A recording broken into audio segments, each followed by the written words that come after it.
যিসকল ছাত্ৰ ছাত্ৰীৰ এডমিশ্যন হোৱা নাই ইউজি কোৰ্চৰ কাৰণে বা কোনো কলেজত সিহঁতে এডমিশ্যন ল'ব পৰা নাই সিহঁতৰ কাৰণে ভাল খবৰ আৰু যিসকলে CUET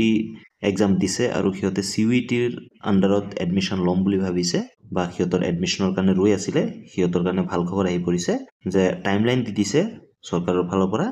তো আপোনালোকে এতিয়া আবেদন কৰিব পাৰিব 14 জুলাই 2025 পৰা 16 জুলাইলৈকে আপোনালোকে ৰেজিষ্ট্ৰেশ্যন কৰিব পাৰিব যিসকলে ৰেজিষ্ট্ৰেশ্যন কৰা নাছিলে আগত সিহঁতেও কিন্তু ৰেজিষ্ট্ৰেশ্যন কৰিব পাৰিব আৰু ৰেজিষ্ট্ৰেশ্যন কৰাৰ পিছত আপোনালোকে প্ৰগ্ৰাম সিলেকশ্যন কৰিব লাগিব মানে আপোনালোকে 14 পৰা 16 জুলাইৰ ভিতৰত আপোনালোকৰ যি এপ্লিকেশ্যন প্ৰসেছ হয় সেইকেইটা কমপ্লিট কৰিব লাগিব তাৰ পিছত 17 আৰু 18 জুলাইত আপোনালোকে কাৰেকশ্যনৰ অপশ্যন পাব তো আপোনালোকে আপোনালোকৰ এপ্লিকেশ্যনত যদি কিবা ভুল আছিলে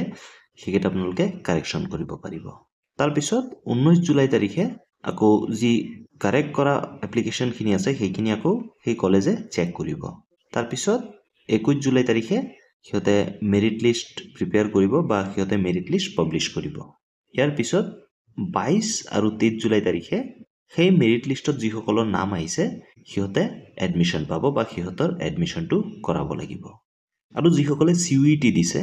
আৰু সিহঁতে যদি CUETৰ ওপৰত বেছ কৰি স্পট এডমিশ্যন ল'ব বিচাৰে যদি সিহঁতে CUETৰ কাৰণে আবেদন কৰিছিলে বা মেৰিট লিষ্টত সিহঁতৰ নাম অহা নাই তেনে ক্ষেত্ৰত সিহঁতে কি কৰিব লাগিব CUETৰ কাৰণে এটা স্পট এডমিশ্যন হ'ব আৰু সেইটোৰ কাৰণে সিহঁতে কিন্তু 24 জুলাই তাৰিখে সিহঁতে এপ্লাই কৰিব লাগিব আপোনালোকে মনত ৰখাব যিসকলে CUET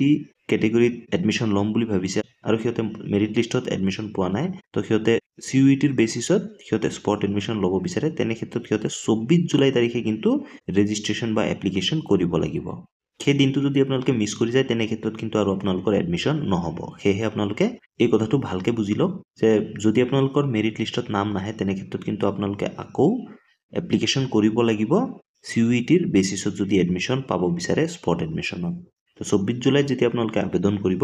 25 জুলাই তাৰিখে CUETৰ স্পট এডমিশ্যন হ'ব তো আপোনালোকে চাই ল'ব যে স্পট এডমিশ্যনত কোনখন কলেজত চলি আছে বা আপোনালোকৰ পোৱাৰ চান্সটো কিমান আছে বা যদি স্পট এডমিশ্যন সিহঁতে মেৰিট বেচিছত দিয়ে তেনে ক্ষেত্ৰত যদি আপুনি সুবিধা পাইছে আপোনালোকে সেইখন কলেজত এডমিশ্যন লৈ ল'ব তাৰপিছত যিসকলে সেই আগত নন CUETৰ এডমিশ্যন হৈ গৈছে তাতো যদি কোনোবাই যদি এডমিশ্যন পোৱা নাই বা ৰৈ গৈছে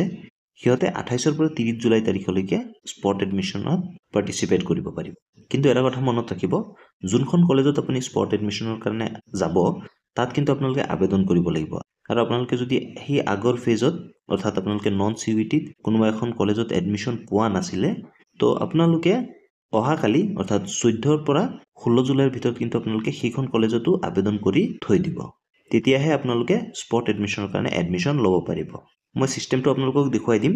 যেহেতু 14 জুলাইৰ পৰা 16 জুলাই তাৰিখলৈকে চলিব তো 14 জুলাইত যেতিয়াই পৰ্টেলটো ওপেন হয় মই আপোনালোকৰ কাৰণে ভিডিঅ' লৈ আনিম যে কেনেকৈ আপোনালোকে আবেদন কৰিব স্পট এডমিশ্যনৰ কাৰণে আৰু যিসকল CUETৰ কেণ্ডিডেট আছে সিহঁতেও 14 পৰা 16 জুলাই তাৰিখলৈকে আবেদন কৰিব লাগিব আৰু লগতে আপোনালোকক দেখুৱাম যদি আপোনালোকে CUETৰ মেৰিট বেচিছতো যদি নাপায় তেনে ক্ষেত্ৰত আপোনালোকে 24 জুলাই তাৰিখে আকৌ কিন্তু CUETৰ বেছত স্পট এডমিশ্যনৰ কাৰণে আবেদন কৰিব লাগিব এই কথাটো আপোনালোকে ভালকে মনত ৰাখিব কাৰণ এইবাৰ যদি আপোনালোকৰ এডমিশ্যন নহয় তেনে ক্ষেত্ৰত কিন্তু আপোনালোকৰ এই বছৰটোৰ কাৰণে আৰু এডমিশ্যন নহ'বও পাৰে আগলৈ এডমিশ্যন ৰিগাৰ্ডিং আপডেটবিলাক আপোনালোকৰ কাৰণে লৈ আহিম বা আপোনালোকক গাইড কৰি থাকিম তাৰ কাৰণে চেনেলটো ছাবস্ক্ৰাইব কৰিবলৈ নাপাহৰিব ধন্যবাদ জয় অসম